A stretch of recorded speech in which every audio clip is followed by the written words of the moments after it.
నమస్తే, welcome to Chitragupt. నేను మీ ఉదయ్. రీసెంట్గా సివి ఆనంద్ గారు మాట్లాడినటువంటి మాటలకు ఐబొమ్మ కౌంటర్ ఇచ్చింది. మీ పోలీసులకు చేతనైతే పట్టుకోండి, దమ్ముంటే మా దరిదాపులోకి రండి అంటూ ఒక వార్నింగ్ అయితే బయటికి అయితే వదిలినటువంటి పరిస్థితి. వాళ్ళు ఐబొమ్మలో నోట్ కింద కొన్ని పాయింట్లను రాసుకుంటూ వచ్చారు. సివి ఆనంద్ గారికి, అదేవిధంగా సినిమా ఇండస్ట్రీకి కూడా వాళ్ళు వార్నింగ్ ఇచ్చారు. అంటే పోలీస్ శాఖకు మరియు సినీ ఇండస్ట్రీకి.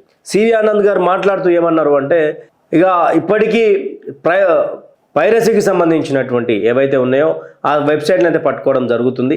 అదేవిధంగా నలుగురిని అయితే ఐబొమ్మకు సంబంధించినటువంటి వాళ్ళను పట్టుకున్నాము. అదేవిధంగా ఐబొమ్మ బాస్ ఎవరైతే ఉన్నారో ఆయనను కూడా త్వరలో పట్టుకుంటాను, కాకపోతే నేను ఇక్కడ నుండి వెళ్తున్నా కాబట్టి అందుకే ఇక్కడ ప్రెస్ మీట్ పెట్టడం జరిగింది అంటూ కూడా మాట్లాడడం జరిగింది. ఆ కార్యక్రమం పలు సినీ పెద్దలు ఉన్నారు, కొంత చాలామంది ఉన్నారు. వాళ్ళు పట్టుకున్నటువంటి దృశ్యాలను చూపించారు, ఎవరెవరు పట్టుకున్నారో చెప్పారు. అయితే ఐబొమ్మ దానికి కౌంటర్ బలంగా ఇచ్చింది. అయితే దమ్ముంటే పట్టుకోరని చెప్పేసి పోలీస్ శాఖకు మరి సినీ ఇండస్ట్రీకి వార్నింగ్ ఇచ్చినటువంటి పరిస్థితి. ఇక చూద్దాం ఏంది అసలు ఐబొమ్మకు సంబంధించినటువంటి ఎన్ని అంశాలు ఉన్నాయంటే దీంట్లో దాదాపు ఒక 3 అంశాలు అయితే 4 అంశాలను ప్రధానంగా చూపించుకుంటూ ఐబొమ్మ చూపిస్తా ఉన్నటువంటి తరుణం. ఇక ఏంటి ఆ అంశం అంటే, నా ఐబొమ్మ మీద మీరు ఫోకస్ చేస్తే మీరు ఎక్కడ ఫోకస్ చేయాలో అక్కడ చేస్తాం. డిస్ట్రిబ్యూటర్స్కి, ప్రింట్స్కి అమ్మిన తర్వాత మీరు ఏం పట్టనట్టు కెమెరా ప్రింట్స్ తీసిన వాళ్ళ మీద కాకుండా మీ ఓటీటీ రెవెన్యూ కోసం ఆలోచిస్తూ మా మీద ఫోకస్ పెట్టారు. ఇది నోట్ ఐబొమ్మకు సంబంధించినటువంటి నోట్లో మొదటి అంశంగా రాసుకుంటూ వచ్చారు. ఇది స్టార్టింగ్ డిస్క్రిప్షన్ కింద ఇది పెట్టారు. ఏమని పెట్టారు? ఐబొమ్మ మీద ఫోకస్ చేస్తూ మీరు ఐబొమ్మ మీద ఫోకస్ చేస్తే మేము ఎక్కడ ఫోకస్ చేయాలన్నా అక్కడ ఫోకస్ చేస్తాము. మీరు ఓటీటీ ప్లాట్ఫామ్ కోసం పైసల కోసం ఆలోచించి కెమెరా ప్రింట్ తీసేటువంటి వాళ్ళని ఏం పట్టించుకోకుండా నా మీద టార్గెట్ చేస్తే మాత్రం సీరియస్ యాక్షన్ ఉంటుందంటూ కూడా ఐబొమ్మ చెప్పడం జరిగింది. హీరోలకు అంత రెమ్యునరేషన్ అవసరమా? అది మీ కొడుకు అయినా ఎవరైనా. హీరోలకు అంత రెమ్యునరేషన్ అవసరమా సినిమా తీయడానికి అంటూ ఐబొమ్మ ప్రశ్నిస్తుంది. ఎస్, ఐబొమ్మ ప్రశ్నించినటువంటి ప్రశ్న కరెక్టే. 100 కోట్లు ఒక సినిమా హీరోకి, 100 కోట్లు, 200 కోట్లు, 300 కోట్లు, అది ఎవరైనా సరే, మీ కొడుకైనా సరే, ఇంకెవరైనా సరే, అంత అవసరమా అంటూ ఐబొమ్మ మొదటి పాయింట్లో మాట్లాడినటువంటి విషయం. తర్వాత రెండో పాయింట్ వచ్చేసరికి, సినిమా ఇండస్ట్రీలో చాలామంది ఉన్నారు, వాళ్ళు ఏమైపోతారో అని కబుర్లు చెప్పకండి. వాళ్ళకి మీరు ఇచ్చే అమౌంట్ ఏ కూలి పని చేసినా వస్తాయి, కానీ ఏ హీరోకి, హీరోయిన్కి అయినా వస్తాయా అంటే సినీ పెద్దలు ఏమని చెప్తారు? సినిమాలో పనిచేసేటువంటి చాలామంది ఉన్నారు, వాళ్ళ జీవితాలు రోడ్డు మీదకి వచ్చేస్తాయి, మీరు ఇలా చేయకండి అంటూ ఐబొమ్మకి ప్రశ్నను వేస్తే వాళ్ళు ఇచ్చినటువంటి సమాధానం ఏంటంటే, సినిమా ఇండస్ట్రీలో మీరు ఇచ్చేటువంటి రోజువారీ కూలీ ఏదైతే ఉందో వాళ్ళు ఏం చేసుకున్నా వస్తాయి, కానీ అదే మీ హీరో హీరోయిన్లకు ఆ డబ్బు వస్తే ఎట్లా వస్తుందో చెప్పండి, అంత పైసలు ఎట్లా సంపాదిస్తారు ఒక రోజు కూలీ చేసి అంటూ ఐబొమ్మ మరొకసారి సంచలనాత్మకమైన ప్రశ్నని ఇండస్ట్రీకి వదిలింది. మూడవ పాయింట్ ఏంటంటే, సినిమా బడ్జెట్లో ఎక్కువ శాతం రెమ్యునరేషన్స్ మరియు విదేశాల్లో షూటింగ్లకు మరియు ట్రిప్స్ ఖర్చు పెడుతున్నారు.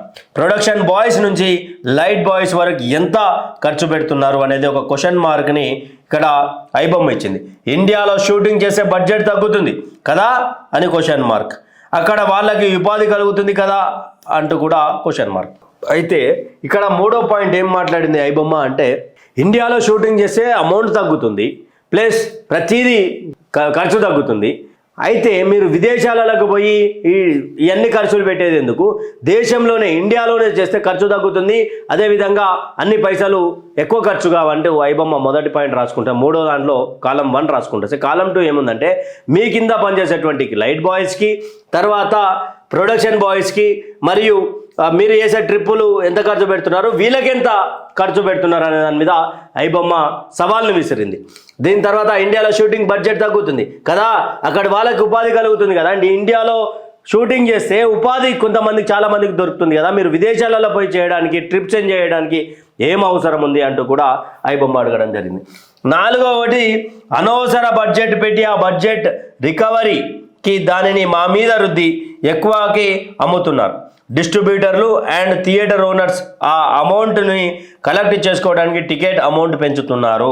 చివరికి మధ్యతరగతి వాడే బాధపడుతున్నాడు. ఎస్, ఇది ఎగ్జాక్ట్లీ క్లియర్గా మధ్యతరగతి వాడు పడుతున్నటువంటి బాధ. నాకు తెలిసి ఐబొమ్మ సృష్టికర్త, ఐబొమ్మ బాస్ కూడా ఒక మధ్యతరగతి కుటుంబం నుంచి వచ్చినోడే అనుకుంటా. ఎందుకంటా ఉన్నా అంటే అనవసరమైనటువంటి బడ్జెట్ పెట్టి తర్వాత రికవరీ కాకపోతే దాన్ని మా మీద వృద్ధి, తర్వాత ఎక్కువ అమ్ముతున్నారు, టికెట్లు ఎక్కువ అమ్మి ఆ రికవరీ మా మీద చేస్తూ ఉన్నారు. అది ఎంతవరకు కరెక్ట్? మీరు డిస్ట్రిబ్యూటర్స్ అండ్ థియేటర్ ఓనర్స్ ఆ అమౌంట్ కలెక్ట్ చేసుకోవడానికి టికెట్ అమౌంట్ పెంచుతున్నారు అని ఐబొమ్మ 4వ పాయింట్లో అడిగింది. మధ్యతరగతి వాడే ఇక్కడ ఇబ్బంది పడతా ఉన్నాడు అని చెప్పేసి కూడా ఐబొమ్మ ఆయనకు ప్రశ్నించినటువంటి వాళ్ళకు సమాధానం చెప్తూ రాసినటువంటి, మా వెబ్సైట్ మీద ఫోకస్ చేయడం ఆపండి, లేదంటే మేము మీ మీద ఫోకస్ చేయాల్సి వస్తుంది. అంటే డైరెక్ట్ వార్నింగ్ ఇస్తూ ఉన్నారు. నువ్వు కనుక నా మీద ఫోకస్ చేసినావు అనుకో, నేను ఫోకస్ చేస్తే తట్టుకోలేరు మీరు అనే విధంగా ఇంకొకటి. అది అంతా 4వ కాలంకి సంబంధించినటువంటిది. ఫస్ట్ వేరే కెమెరా ప్రింట్స్ రిలీజ్ చేసే వెబ్సైట్ల మీద మీ దృష్టి పెట్టండి. ఐబొమ్మ అన్నది సిగరెట్ నుంచి ఈ సిగరెట్ వరకు యూజర్స్ని మళ్లించే ప్రక్రియ. మీ యాక్షన్కి నా రియాక్షన్ ఉంటుంది. ఫస్ట్ కెమెరా పెట్టి ఆ ప్రింట్ తీసేటువంటి వెబ్సైట్ల మీద పడి వాళ్ళతోటి మాట్లాడించుకోండి. అంతేగాని నా మీద పడితే మాత్రం యాక్షన్కి రియాక్షన్ ఉంటుంది. ఆ సిగరెట్ నుంచి ఈ సిగరెట్ వరకు మళ్లించే ప్రక్రియ జరుగుతున్నది. మీరు నా కనుక ఏమైనా తోక జాడించే ప్రయత్నం చేస్తే నేను తోక జాడిస్తే మీరు తట్టుకోలేరు అనే విధంగా ఒకటి రాసుకొచ్చారు. ఈ మిడిల్లో వేరే హీరో కూడా ఎగ్జాంపుల్ విజయ్ టార్గెట్ అవ్వడం ఇష్టం లేదు, మేము స్వతహాగా వెబ్సైట్ నుంచి తొలగిస్తున్నాం. ఇప్పుడు ఇమీడియట్ డిలీట్ చేస్తే మీకు భయపడి లేదా మీరు తీయించినట్టు ఉంటుంది, అందుకే ఈ పోస్టింగ్ చేసిన కొన్ని గంటల తర్వాత తీసివేయాలని అనుకుంటున్నాం. అయితే ఎగ్జాంపుల్ విజయ్ వేరే హీరో కూడా అంటే మాకు స్వతహాగా వెబ్సైట్ నుంచి తొలగిస్తున్నామంటూ కూడా మేము ఇప్పుడు ఇమ్మీడియట్గా డిలీట్ చేస్తాం, మీకు భయపడో దానికి వేసారని చెప్పి మీరు ప్రచారం చేసుకుంటారు. కాబట్టి ఈ లేఖ విడుదలైన కొన్ని గంటల తర్వాత మేము ఆ మూవీని వెబ్సైట్ నుంచి డిలీట్ చేస్తామా, కొన్ని దాంట్లను డిలీట్ చేస్తామని చెప్పి కూడా ఐబొమ్మ క్లియర్గా చెప్పింది. తర్వాత ఐబొమ్మ వాళ్ళు ఇండియాలో తీసివేసిన తర్వాత వాళ్ళని రిక్వెస్ట్ చేసి టెక్నాలజీ షేర్ చేయాలని కోరాం. ఐబొమ్మ వాళ్ళు ఇండియాలో తీసేసిన తర్వాత వాళ్ళని రిక్వెస్ట్ చేసి టెక్నాలజీ షేర్ చేయాలని కోరాం. దానికి వాళ్ళు కూడా ఒప్పుకున్నారు. ఇప్పుడు వాళ్ళు కూడా షేర్ చేయడం లేదు. మేము ibomma.net వాళ్ళంతా అంత మంచి వాళ్ళం కాదు, బురదలో రాయి వేయకండి, అది కూడా పెంట మీద అసలు వేయకండి అంటూ ఐబొమ్మ వాళ్ళు ఏమడిగిరంట.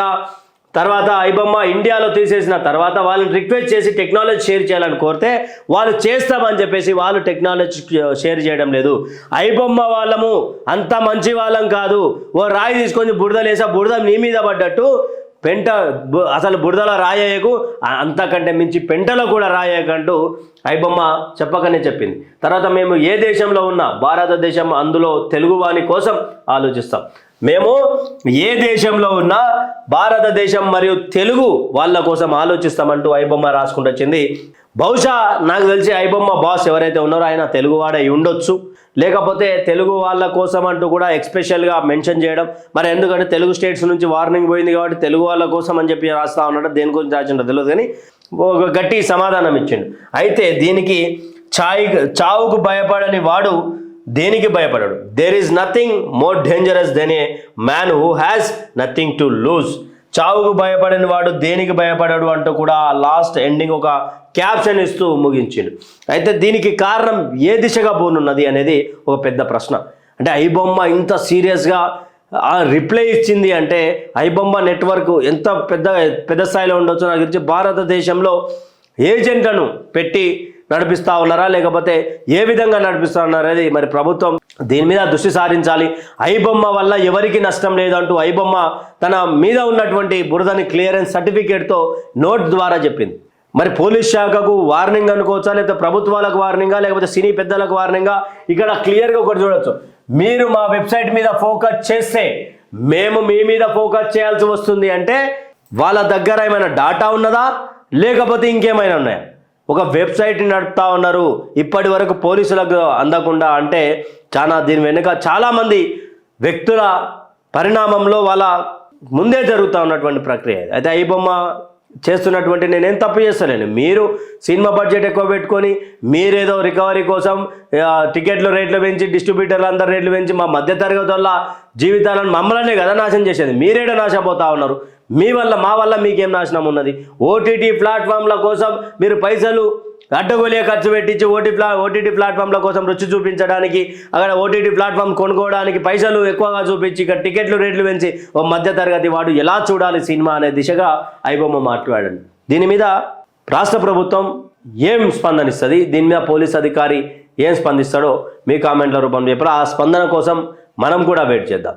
ఐబొమ్మ ఇంత ఢేరుగా ఒక ప్రశ్నల వర్షాన్ని కురిపించింది అంటే దీని వెనుక చాలా ప్రక్రియ జరుగుతుంది అనేది ఒకసారి ఆలోచించవచ్చు.